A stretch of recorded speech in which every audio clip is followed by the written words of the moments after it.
Welcome to Lionheart Talks, a series of podcasts from Lionheart. Hello and welcome to Lionheart Talks podcast. This is a 6-part series and it's all about wellbeing. And on this episode, I have the great pleasure of welcoming back Claire Davies to talk about difficult situations. And I'm Melissa Coffundle and I'm your host for today. So today we're going to be discussing difficult situations at work. It may be something that you're part of at the moment, or it may be something which you are concerned about. And we're coming across this subject more and more frequently in our conversations with beneficiaries of both our services and corporate partners. Now, we recognise this is a huge topic and we couldn't hope to cover it all in one podcast, but we're going to start talking about it and hopefully we'll touch on some important areas. So, Claire, you must come across situations like this while supporting individuals or through your coaching practice. And when we think of difficult situations in the workplace, what might they be? Well, Melissa, they can be quite varied. In essence, a predominant one is performance issues. You know, what you might be in a new management role. You might be managing a new project team, and that stepping up leaves new demands. It leaves you feeling overwhelmed, not in control, and suddenly you don't feel you're performing. Or it could be you've got a team member that's not being productive, you know, or someone is complaining all the time and you're feeling frustrated, you're anxious, you're hoping things will change. Or you might be dealing as a manager where the team's not working well together. And this can be especially the case at a time of change. And I kind of get the impression that this quite often is something that we might want to shy away from or avoid. And is that something that you come across? Very much, because none of us likes to be the bad guy, the one that people are complaining about. And we all have a need to be liked and respected. And then suddenly you've got the situation where you've got your peer group. You're suddenly in charge and you still want to be part of the team. It isn't easy, you know. Or if you've got a situation where you don't think the team member is doing as well as you would expect or as well as you would do, and yet you stay away. It is hard. Yeah, I can see that, Claire. And I think there's also certain situations, isn't there, where you might have been promoted within your team. So previously you were in a peer relationship with a team member and now suddenly you're managing them. So I imagine that's quite a difficult situation to be in. That one is particularly difficult. So that obviously relates to internal promotions.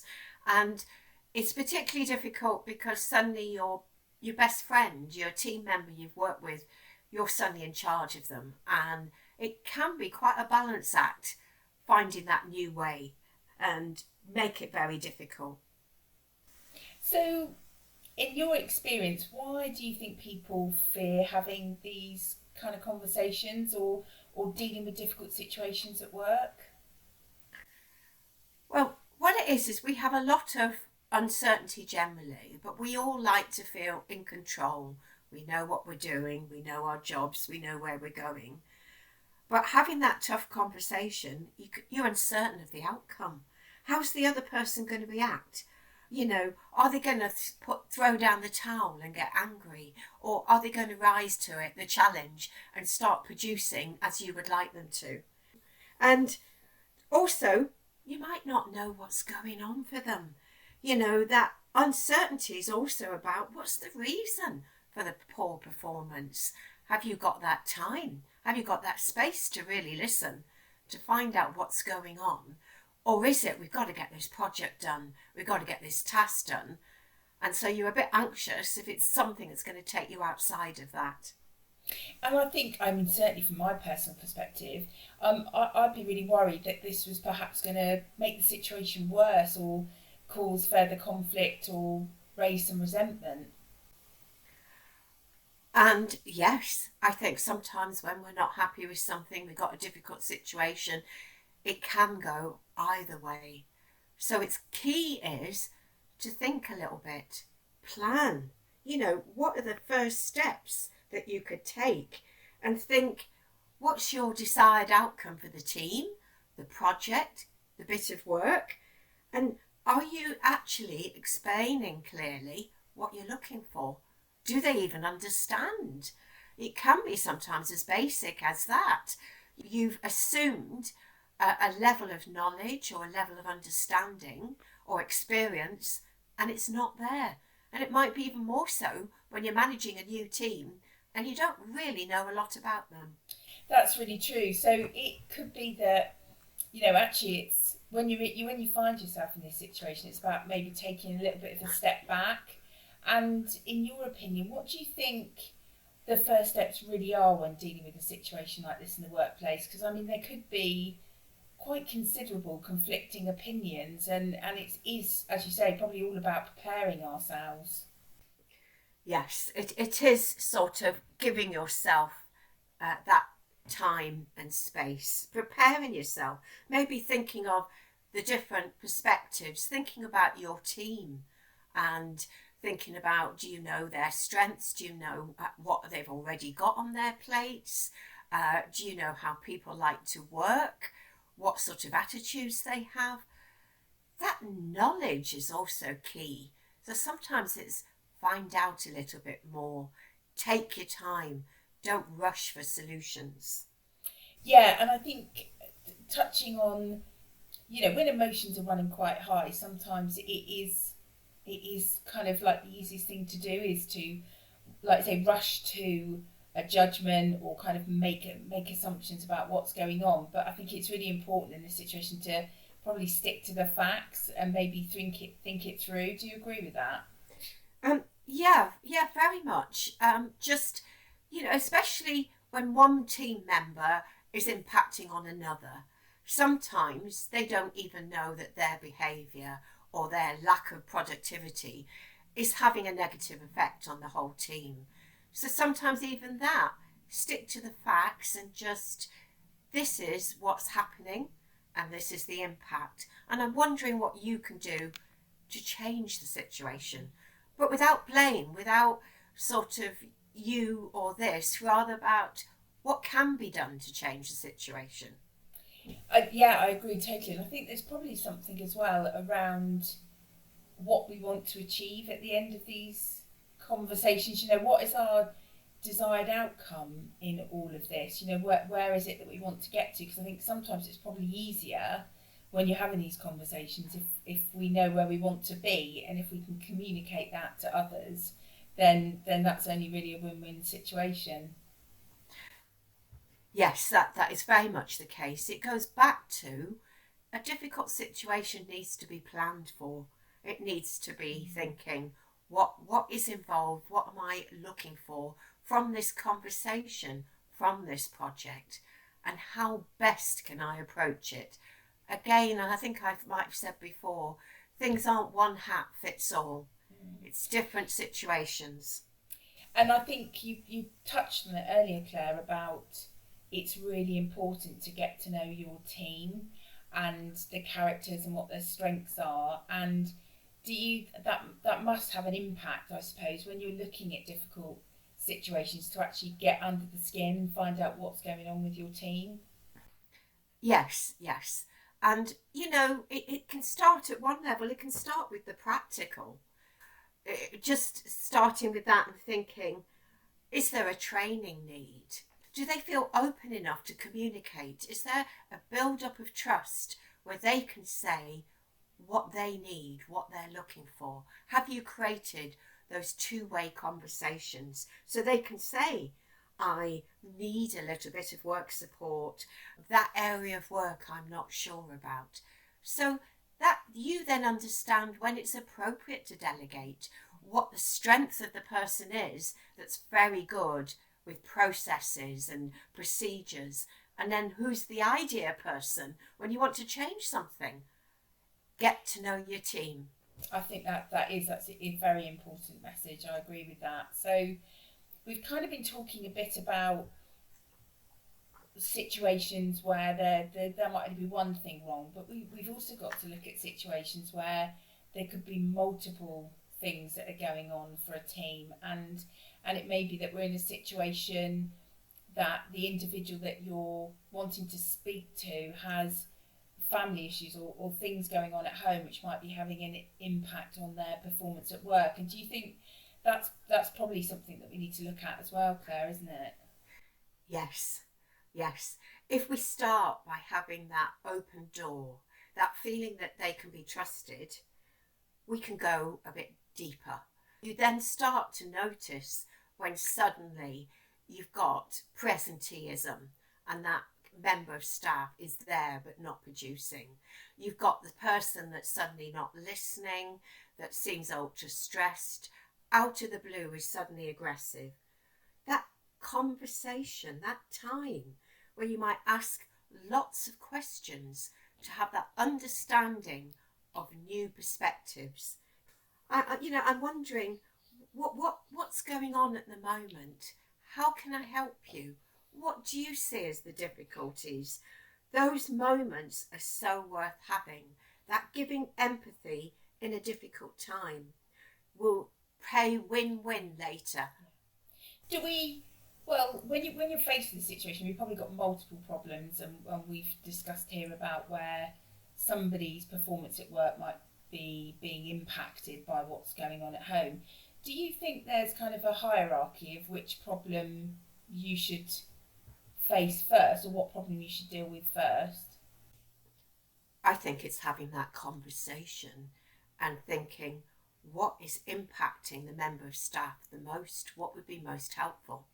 If they were a carer, for instance, and they're just overloaded, that moment to chat, that maybe that review of their time, working conditions for that time, that referral to a Lionheart carers webinar, all these things give the message, I care, so that the team member can recharge, be dealing with some of the stresses, so they can come back and deal with things in a new way.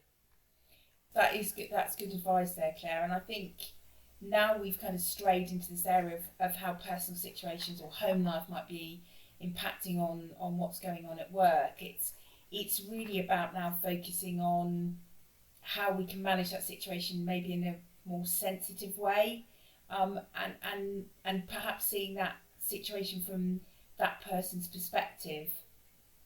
And from that person's perspective, as a manager, that person needs to feel they can trust you. They need to feel that you'll listen.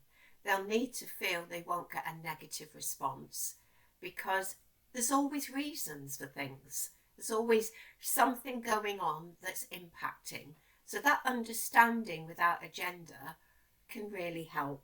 And as I said, if someone's particularly traumatised, we have a counselling team.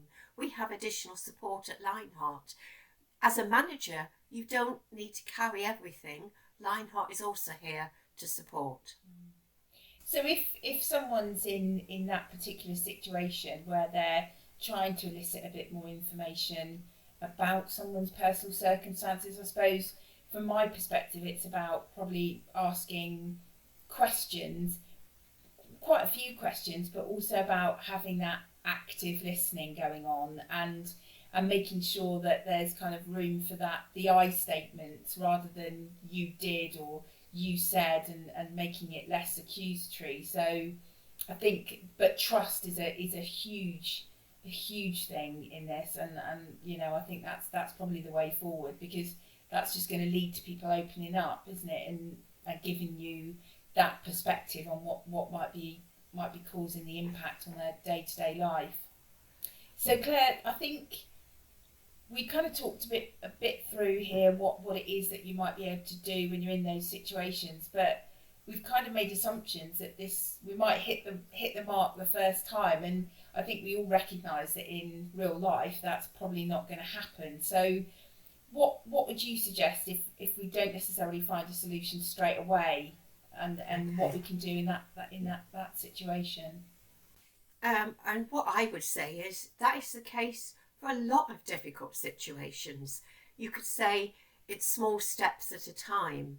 The area where that member of staff says they need some training, you know the relevant training, you're able to send them on it. It already moves to a quick win. But other things don't. It's step by step. It's starting with practical, and it's thinking, opening conversations and thinking, when is it relevant? If they are very, very stressed, it might not even be appropriate. Sometimes it's also sensitivity and thinking, time after time, being there, offering a listening ear, being available, and then thinking what solutions are possible. So brainstorming, it might even be being aware of the strengths of the team and also thinking, can someone else help? That's teamwork too. Yeah, I think it's, for me, it's something around this no one size fits all, and really just feeling your way through the initial conversation and seeing if it's appropriate. Because sometimes you might have a situation where perhaps someone wasn't even aware that there was a challenge or an issue with their behaviour. So this might be a complete surprise to them, and they need some time to go away and figure it out and process it. So it may be that you have to plan a bit further down the line to have more of these conversations and resolve it perhaps over a longer period of time. Yes, that is correct, because as you say, they might not even be aware of the impact of their behaviour. So it is a tightrope, getting across, this is the impact of what you're doing. What do you think might help? And apologies, because even then I'm using the you, but this is the impact rather of the interruptions or the criticisms of the team. How might we as a team look at it in a different way? That's great, Claire, thank you. But I suppose sometimes not every situation necessarily needs a face-to-face sit down or a more formal chat. It may be that we're in a position where we can see something on the horizon, we can see something that maybe is starting to happen, and have we got any ideas around what we could do in a situation to perhaps head them off at the pass, or maybe avoid having to have these conversations in the first place? One thing that's very helpful is to have regular times, drop-in times, where you're available to the staff as a team and as individuals. So it informal ones, no agenda, just is there anything you would like to talk about? The times don't need to be long, and they don't need to be even every week, but regular. So that person can say, or you can say, how's things? Sometimes even the how are you can help, if it's meant without agenda. I think it's really useful. I mean, I know in my own personal life, I have one-to-ones with my managers, and they're popped in the diary once a fortnight, once every 3 weeks, and they're there for me, ostensibly. So if I've got anything that I want to discuss, or anything that's challenging me, or anything I want to discuss with them, I know that's an opportunity for me to be able to talk to them, and having that open door is always really, really helpful. So yeah, thank you for that, Claire. I'm kind of thinking, is there anything that we can suggest from a Lionheart perspective for those that are listening, and they might be wondering where to go for help, or what can Lionheart do specifically? Have you got anything that we could suggest to listeners in that respect? Yes, I think there is a lot that Lionheart can do. One common sort of denominator is difficult situations are stressful. So sometimes that confidential, independent call to the support services team, just to have that chat and going through some stress, can help with a new perspective, can help you go back to the team and find a new approach. If you or other members of your staff are affected wellbeing wise, that our webinars on wellbeing, there's quite a few on our webinar library and also ongoing. They can all be helpful. We've also got our counselling team. So if you know that a member of staff or you yourself have so much to deal with, you're feeling particularly anxious or particularly depressed, don't carry it alone. That's what Lionheart's for, and we can refer you for counselling. Or if you had want a plan on how to approach things, you know it's going to be a bit of a journey. Sometimes coaching can help. Can also sometimes help you find, how do I get clarity managing upwards? But that also is something to consider. So we are here in lots of different ways, and we would always say, give us a call if you've got difficult conversations ahead.